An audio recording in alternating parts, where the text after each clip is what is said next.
In today's video, I'm going to teach you how to create 3D icons in Figma. By the end, you'll know how to find high-quality 3D icon resources in the Figma community and bring them straight into your own file to use in designs, presentations, or prototypes. All you need is a Figma account and either the desktop app or a modern browser. Start by heading to figma.com and signing in.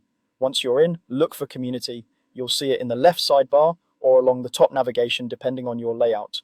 The community is Figma's library of shared files, templates, and resources from creators around the world. It's the easiest way to discover ready-made 3D icon sets that you can open and reuse. Use the community search bar and type 3D icons. Give the results a moment to load, then browse through the available files.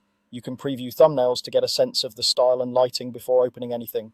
If you want to narrow things down, use filters for resource type or price. Pick a set that matches the look you're going for, whether that's playful, minimal, or more realistic. Click the template you like to open its details page, then choose Open in Figma.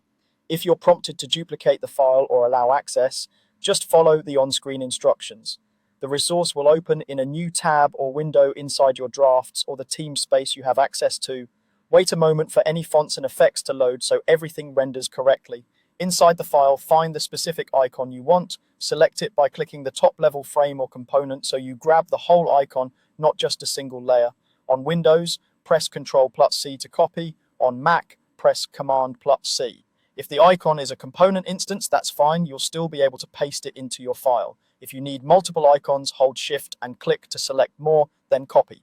Now switch to your own project file or the tab where you want to use the icon. Place your cursor on the target frame or canvas and paste with Ctrl+V on Windows or Command+V on Mac.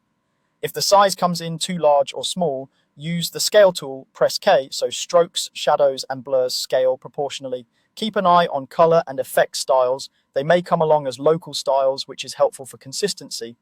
If the icon will be reused, consider making it a component in your file so you can update it once and reflect changes everywhere. Finally, always check the community file's license or description for any usage notes or attribution guidance.